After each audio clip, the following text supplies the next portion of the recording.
everybody, welcome back to Front Porch Catholic, where we talk about the grit and glory of domestic life on our Ohio hobby farm. And we are well into summer. It is nearing the end of July. I'm hearing my rooster crow. We didn't end up putting him in the crock pot. Mason got his act together and no longer chases me. Today we're going to harvest wheat. Our home was built over 150 years ago, and I was told by the previous owners that just behind me in what is now an orchard was a threshing barn where all the farmers from around would bring their wheat and would thresh it out. We're going to do threshing, but we're going to do it by hand and not in a barn. There are a lot of steps to getting your wheat from the field to the table, and if you want to see even like how we got it into the field, we did a video on harrowing and planting wheat by hand. What do you have? Cucumbers. Show me. Ooh, cucumbers. They're, what kind are they called? They're like Armenian cucumbers. I think that's what Joe said they were. They've got white flesh and they're really got a lot of ribs on their skin. They're really good and don't have a bitter taste at all. Hey, what else do you have? Zucchini? Let me see. Come here. Zucchini. Do you like zucchini, Rupert? We like to put that on our lunch table. All right, so today we're going to be harvesting wheat. There are a couple steps to harvesting wheat. We're going to first cut it down. Hey. Hi. Got all my people visiting me this morning. What you up to today? Playing basketball. Ooh. With our new basketball hoop. Yeah, we scored a new basketball hoop. New to us. We found it on Facebook Marketplace, and we drove up to the lake last night to get it. So it's back here. You can almost see it. So I hope you enjoy watching us harvest this wheat by hand. We're then going to thresh it. Actually, we have to hang it to dry first. So we're going to figure out how we're going to do that. We're then going to thresh it, meaning knocking all the wheat berries off, separating the straw out, feeding that to our animals, or using it as bedding. And then we have to winnow the wheat berries, just blow off all of the extra skin, and then we'll have the wheat berries in hand, and we can then grind them and turn them into flour. So hopefully we'll get to reveal that whole process to you guys as we carry it out. And in the meantime, I'm going to sell some pigs this morning to a family coming in from New York. Shh, don't tell the governor. And I guess there's just a lot of vegetables to take care of. The garden is huge. So hopefully you enjoy being with us today on Front Porch Catholic. Please like and subscribe to our channel. Go ahead and share our videos on Facebook if you want. That's how most people see our videos. So we're happy to share them and share this beautiful life with you and inspire you to do awesome things and be a credible witness. We need cabbages. Those came off the side of the cabbage? Yep. You feed them to these pigs?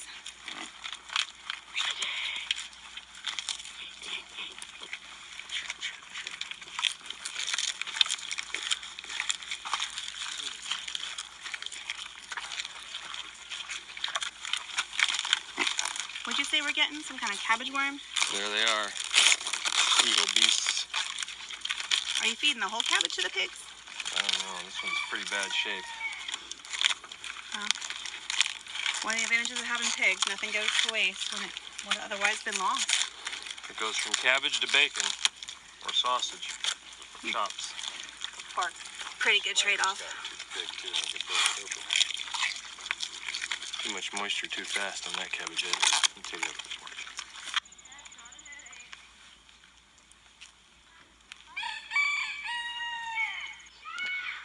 All right, the books that we have read about harvesting wheat by hand told us that some of the signs of ready to harvest wheat are that the wheat heads are bent over. So everything will turn brown, and eventually, without standing straight up.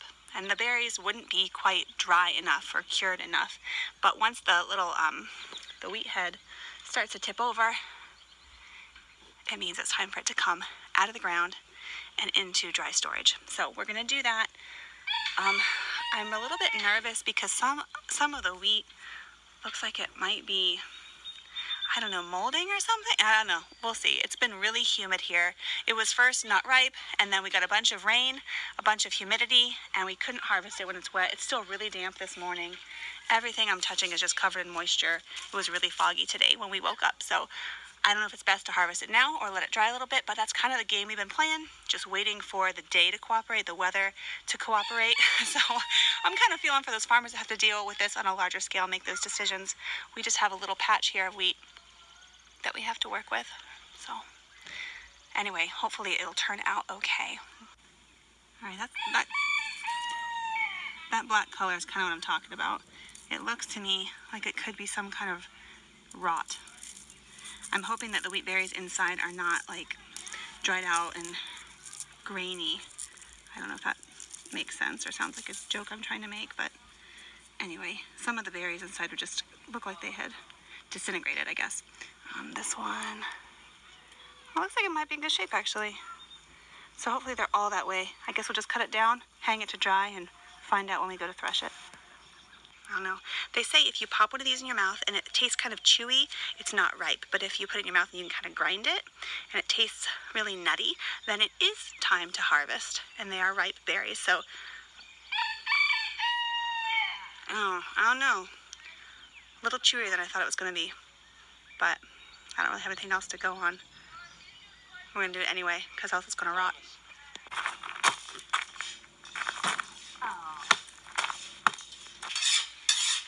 What you doing? Sharpening this sickle. Well, trying to. I don't really have the right sharpening stone, so I'm using a half-round file. It's probably not the best thing to do. Oh well. You tell me what you're going to do with it. I'm going to cut down wheat with it. Wheat stalks, wheat plants, wheat things. And if that fails, I will use a scythe or a little clippity clippers. That's the technical term for it.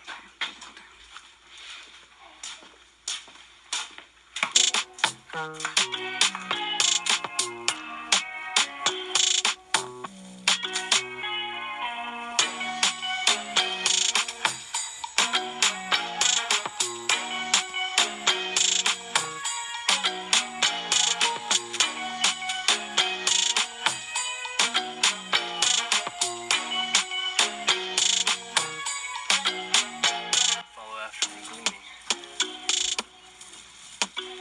That's why they had gleaners follow after them. A lot of leftover in the field.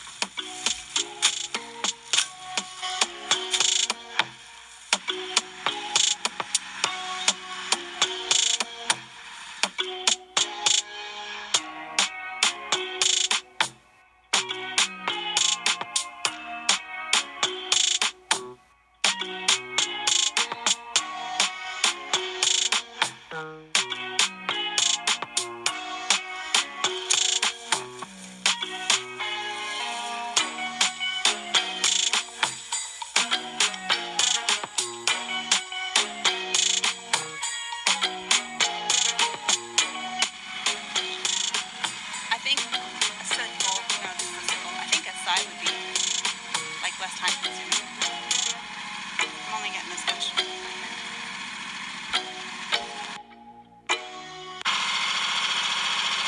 What's Dad have you doing today? I have no clue. It's always a mystery, isn't it? Yep. It's a great surprise. Yeah. At least you get to drive something cool. What? At least you get to drive something cool. Yeah. We're making progress, but there is a lot of wheat yet to deal with.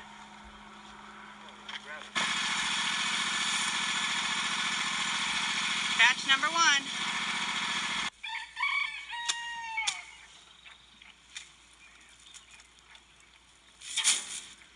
Wait, Joe, will you break down the anatomy of a stalk of wheat?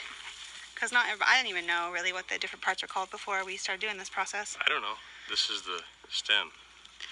Right, but there's like straw and the wheat This component. is the straw. The stem becomes the straw after the berries are threshed out of it, and whatever's left behind is the straw. So in a combine in a big field, it automatically threshes it while it cuts it off, and then spews the straw out behind. Nice. We are going to have to do it in multiple steps. Okay, I think we'll just beat it against a wall in a pillowcase and get the berries to come off, and then everything else would go to animal bedding or feed, right? Yep. Otherwise, you bale it in a big field, right? Is that true? That the straw? The straw? Yeah. That's what they bale. Cool. Yeah. My mouth's kind of watering thinking about. After you thresh it, then that's the chaff that blows away. So that'll be like the little husks of the wheat berries. Cool. The little dry shells. All right. Skins. Johanna has a tip on how we should do it. What did she say? She said we should put it between two stones and smash it. It's very cave woman of her. She's a bit of a cave woman. Yeah, the rest of it.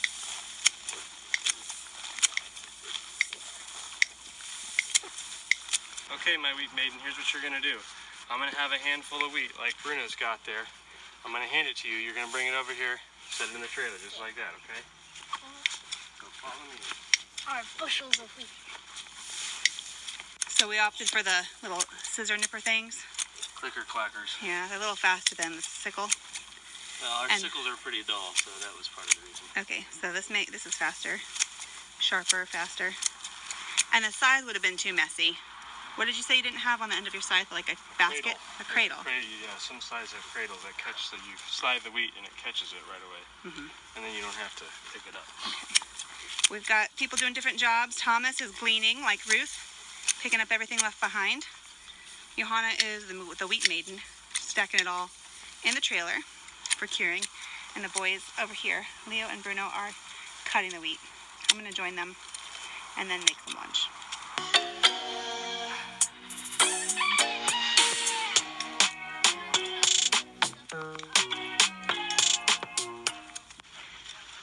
All right, I'm leaving the hard work to people who are more saintly when they sweat than me. And I'm gonna go inside and deal with some bed sheets. Been doing the monthly washing of sheets routine here. You really need it more often than that in our household in the summer because everybody comes in so dirty, and even when they shower, there's still filth left behind because they're kids.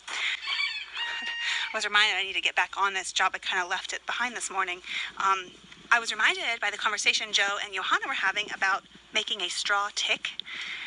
Not a bug and not a plant, but a straw mattress, a straw stuffed mattress. So it's something that people would do in olden times. They would gather up the straw, stuff it in a mattress, and that was what was called a straw tick. So if you read Laura Ingalls Wilder and other old-timey books, I'm sure you've heard about those. Thankful that we get more modern mattresses, and all I have to do is wash the sheets and not restuff my beds every summer. I actually got halfway back to the house and realized that we need to catch these pigs and put them in a crate so that the people coming to buy them don't have to wait on us to do that when they get here. They are on a vacation and just kind of pit stopping here on the way back to their state. So let's grab them. It can be loud. We're getting one boiling and one gilt. The gilt is the more black one. Yeah. Okay. It's about to get loud. Yep, this girl right here.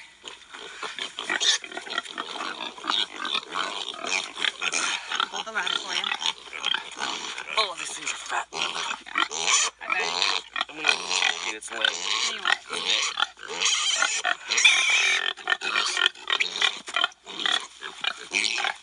All right.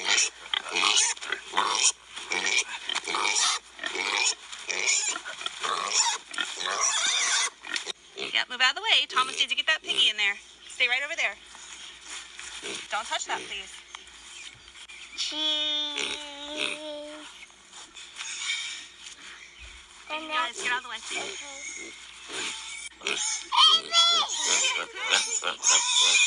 Get ready. Ready? Let it go. Good job. All right. Let's see, we need a full watering can real fast.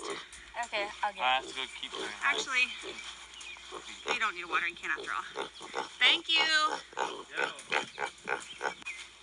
Giving those piggies a little salad before they leave? I think they like it. They do. Their last taste of Ohio grass.